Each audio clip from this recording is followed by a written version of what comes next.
요한복음 1장 12절로 18절의 말씀을 다 같이 한음성으로 봉독하시겠습니다. 영접하는 자 곧 그 이름을 믿는 자들에게는 하나님의 자녀가 되는 권세를 주셨으니 이는 혈통으로나 육정으로나 사람의 뜻으로 나지 아니하고 오직 하나님께로부터 난 자들이라. 말씀이 육신에 대해 우리 가운데 거하심에 우리가 그의 영광을 보니 아버지의 독생자의 영광이요 은혜와 진리가 충만하더라. 요한이 그에 대하여 증언하여 외쳐 이르되 내가 전에 말하기를 내 뒤에 오시는 이가 나보다 앞선 것은 나보다 먼저 계심이라 한 것이 이 사람을 가리킴이라.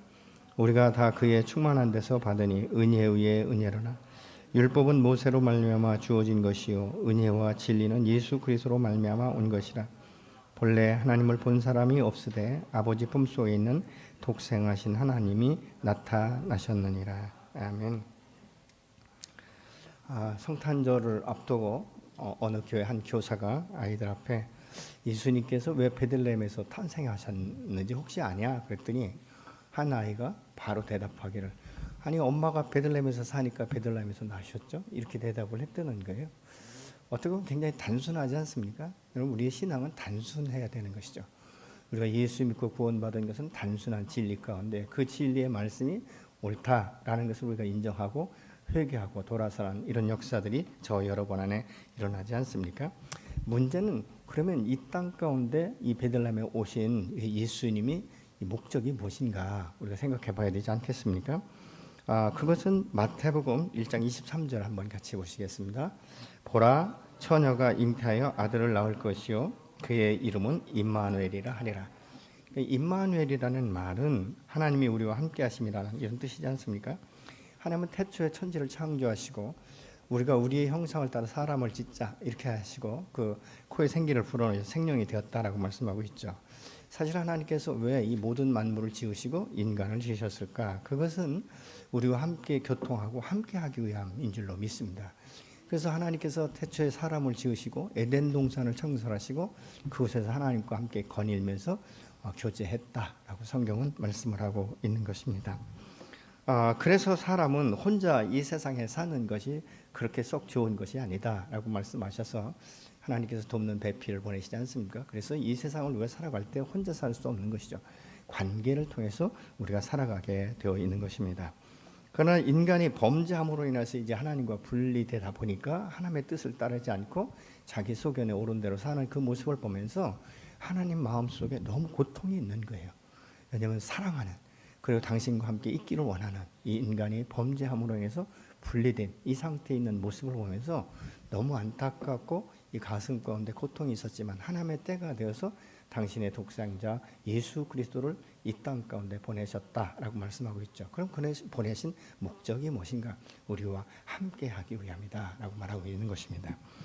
여러분 하나님께서 우리와 함께하기 위해서 독생자 예수를 이 땅 가운데 보내시고 십자가에서 그 피값으로 말미암아 이 생명의 피값으로 말미암아 우리에게 오직 유일한 구원의 길을 여셨고 길이요 진리요 생명 되시는 예수 그리스도를 통해서만 우리가 그 길을 갈 수 있고 잃어버렸던 하나님을 찾고 그분을 우리가 아버지라고 부를 수 있다라고 오늘 본문 12절은 말씀하고 있지 않습니까? 그러면 우리가 어떻게 하나님의 자녀가 되었는가? 그것은 13절에 보면 혈통으로나 육정으로나 사람의 뜻대로 나지 아니하고 오직 하나님으로부터 난 자들이다 이렇게 말씀하고 있습니다.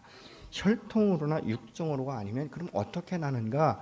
요한복음 3장 5절에 보면 물과 성령으로 거듭나야 된다라고 분명히 말씀을 하고 있는데 그 물과 성령으로 거듭나면 하나님께서 우리가 어떻게 임마누엘이 되시는가?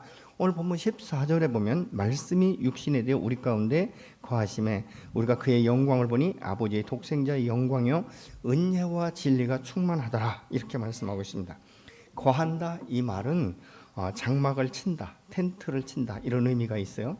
그러면 죄 없으신 예수님께서 이 땅 가운데 어떻게 왜 이 장막을 치고 우리와 함께 하시는가? 그것은 이 땅 가운데 오셔서 장막을 치는 것은 우리와 함께 거하기 위함이다라고 말씀을 하고 있는 것입니다. 그럼 어떻게 우리가 함께 할 수 있는가? 내 자신이 죄인된 것을 인정하고 십자가에 나의 죄를 대속하신 예수 그리스도를 믿음으로 말미암아 우리가 거듭나게 되는데 이 거듭난 사람들은 성령이 그 안에 들어와서 장막을 치고 우리와 함께 거한다는 의미를 가지고 있는 것입니다. 그러면 우리가 이 예수를 믿으면 어떻게 되는가, 어떤 결과를 가져오는가? 새로운 피조물로 거듭난다라고 고린도후서 5장 17절은 말씀하고 있지 않습니까? 새로운 피조물로 거듭나면, 그러면 거듭나기 전과 무엇이 다른가? 거듭나기 전에는 성령의 역사가 일어나지 않아요. 하나님의 말씀을 봐도 그 뜻이 무엇인지 이해가 되지 않습니다. 근데 거듭나면 하나님의 성령이 내 안에 들어오셔서 이 계시의 말씀들이 한 말씀 한 말씀이 깨달아지면서 시간이 지나고 연륜이 가면서 우리의 지식이 높아지는 것이 아니라 우리의 삶 가운데 죄악이 드러나기 시작해서 온통 내가 잿덩어리로 묶여 있다는 이 사실을 발견하게 되는 것이죠. 그래서 사도 바울은 오라난 곤고한 죄이다. 이 사망의 몸에서 누가 나를 건져낼 것인가? 이러면서 하는 말이 나는 죄인 중에 괴수다. 이렇게 고백을 하고 있지 않습니까? 신앙이 깊어지면 깊어질수록 거룩한 영이 그 안에 임하고 하나님의 영광의 빛이 임하기 때문에 빛 가운데 어둠들이 적나라하게 드러나다 보니까 과거에 내가 알지 못하고 이만하면 그래도 나는 괜찮은 사람이라고 생각했는데 하나님의 말씀에 비추어 보니까 너무나 형편없는, 그래서 내 자신을 볼 때 정말 어떻게 보면 무지랭이 같은, 여러분 마리아가 주의 계집종이니 그러면서 어떻게 내가 이런 일이 일어난가? 은혜 받은 자요 라고 말할 때 어떻게 이런 일이 일어난가? 나는 한 번도 내가 은혜 받았고 내가 은혜 받을 만한 자격이 있다라고 생각해 본 적이 없는데 어떻게 이 일이 날 수 있는가? 그것이 바로 하나님의 은혜요 선물이다 라고 성경은 말씀하고 있지 않습니까? 그래서 여기에서 우리가 하나님의 영광을 본다, 이 말씀의 원어상의 의미는 현재 완료형으로 한 번 보는 것으로 끝나지 않고 반복해서 이어지는 이 행동을 가리키는 동사형으로 쓰여 있다 그 말입니다. 매일매일 매 순간순간 함께 동행하는 것. 여러분 사랑하는 사람은요 금방 헤어져도 돌아서면 또 보고 싶고 그래서 만나고 그러지 않습니까? 과거에는 그래서 전화하고 뭐 헤어질 수 없어서 왔다 갔다 계속 그러잖아요. 근데 요즘에는 어떻습니까? 그냥 서로 영상 통화할 수도 있고 사랑을 고백할 수도 있고, 근데 금방 끊어도 또 보고 싶고 그래서 같이 사는 것 아니겠습니까? 여러분은 하나님을 얼마나 알고 계십니까? 그리고 얼마나 경험하고 계십니까? 어떤 분들은 이렇게 말씀해요. 나도 하나님 알 만큼 안다 라고 말씀하시는 분이 있습니다. 예, 그럴 수 있죠.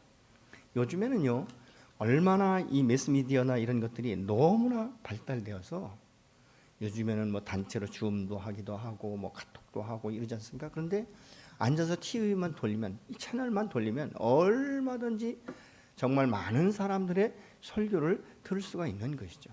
그래서 우리가 아는데 여기서 안다는 것은 지식적으로 아는 것이 아니에요. 머리로 알고 이해하는 수준이 아니라 삶을 통해서 경험을 통해서 안다는 것을 말하고 있는 것입니다. 이 경험을 어떻게 우리가 통하는가? 인격적인 만남이 있어야 되는 것이죠. 여러분과 예수님과 인격적인 만남이 없으면 수박 거달기식으로 그냥 아는 것으로 끝나는 거예요.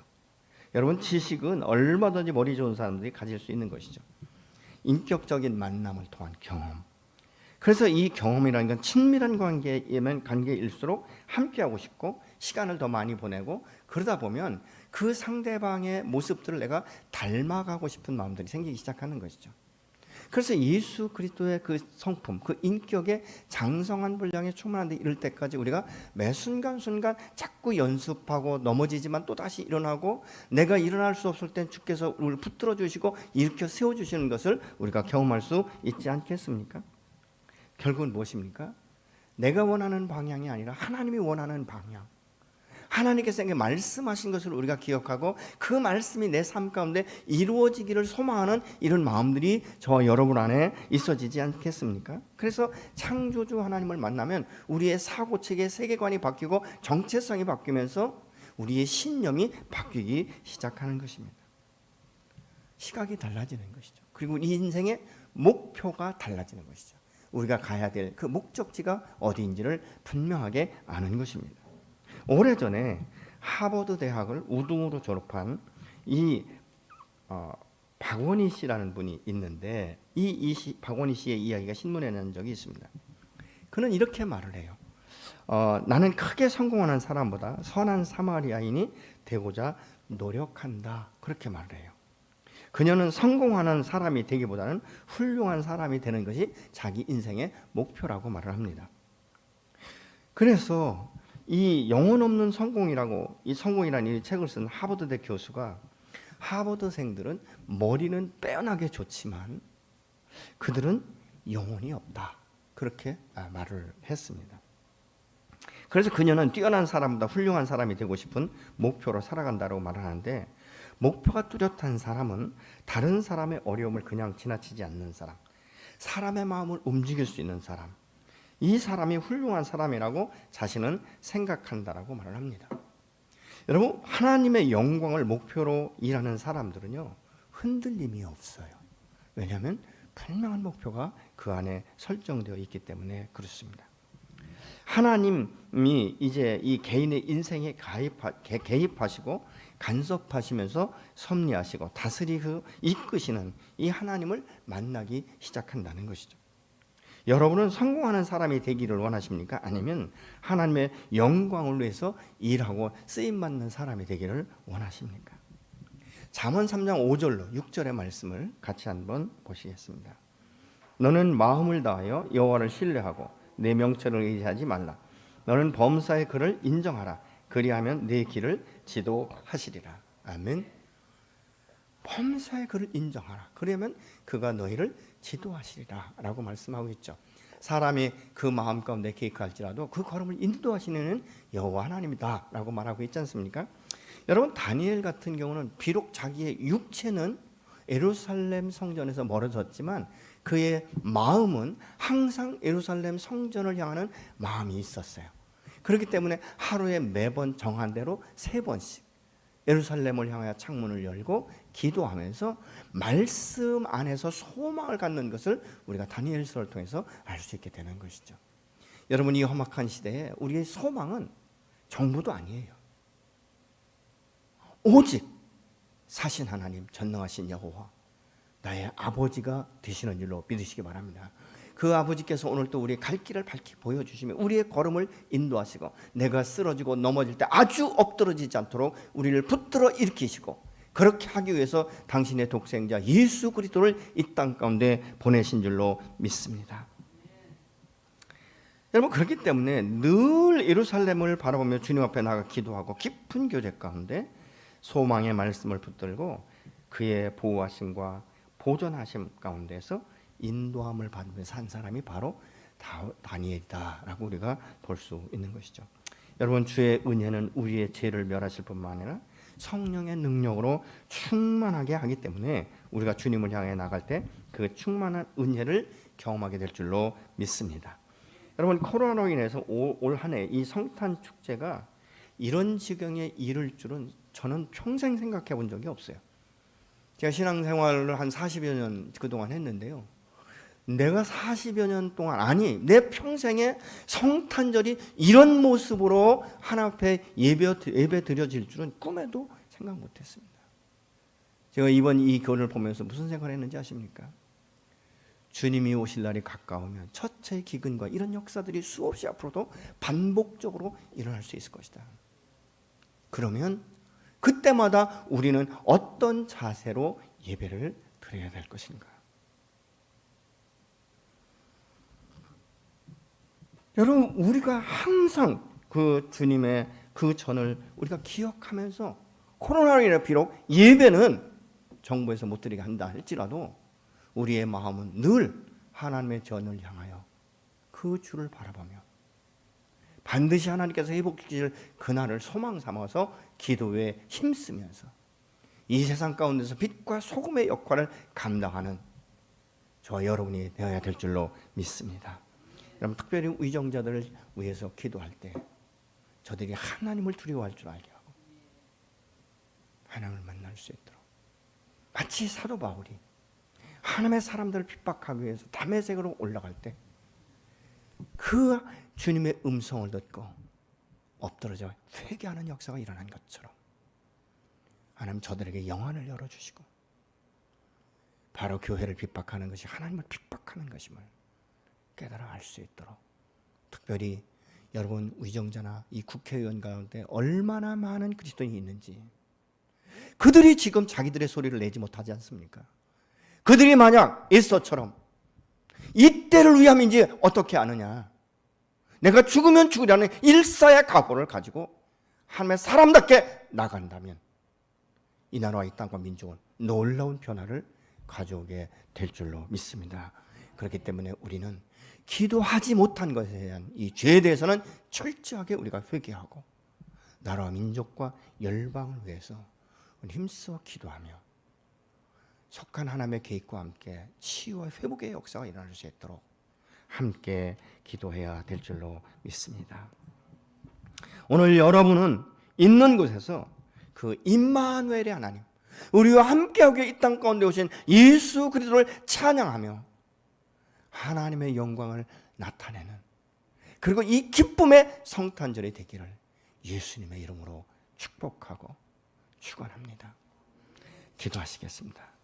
전능하신 아버지 하나님, 오늘 이 기쁜 성탄절에 우리가 이 코로나의 우겨쌈을 당한 것 같지만 우리의 마음은 절대 굴복하지 아니하고 사신 여호와, 전능하신 여호와, 나를 사랑하사 나를 위하여 이 땅 가운데 독생자 예수 그리스도를 이 험한 세대에 보내시며 구원의 문을 열어주신 것에 대해서 감사하고, 나 같은 죄인 형편없는 내게 은혜를 주셔서 예수 믿고 구원보다 하나님의 자녀로 인치시고 인격적인 만남과 함께 하나님과 함께 동행하며 어두운 이 세상에 빛으로 소금으로의 삶을 살아갈 수 있도록 말씀으로 소망으로 주신 것을 감사하며 찬양합니다. 주여, 이 시간 오셔서 우리 각 사람의 마음을 위로하시고 격려하시고 축복하여 주셔서 주님의 탄생을 기뻐하며 맞이할 수 있도록, 그리고 우리의 인생의 목표가 하나님의 영광을 위해서 쓰임받는 것이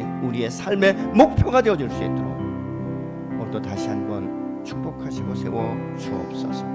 그렇게 하시는 주님을 사랑하고 찬양하며 예수님의 이름으로 축복하고 기도하옵나이다. 아멘. 지금 우리 예수 그리스도의 은혜와 하나님 아버지의 극진하신 사랑하심과 성령의 내주 교통교제의 역사 위로하심이 임마누엘이 되기 위해 이 땅 가운데 오신 그 주님을 환영하고 축하하고 축복하는 각 사람의 심령과 가정과 교회와 온 열방과 족속 위에 주의 생명의 빛이 임하기를 간절히 소망하고 승리하기 원하는 그 모든 영혼들에게 지금부터 영원토록 함께 하시기를 간절히 축원하옵나이다.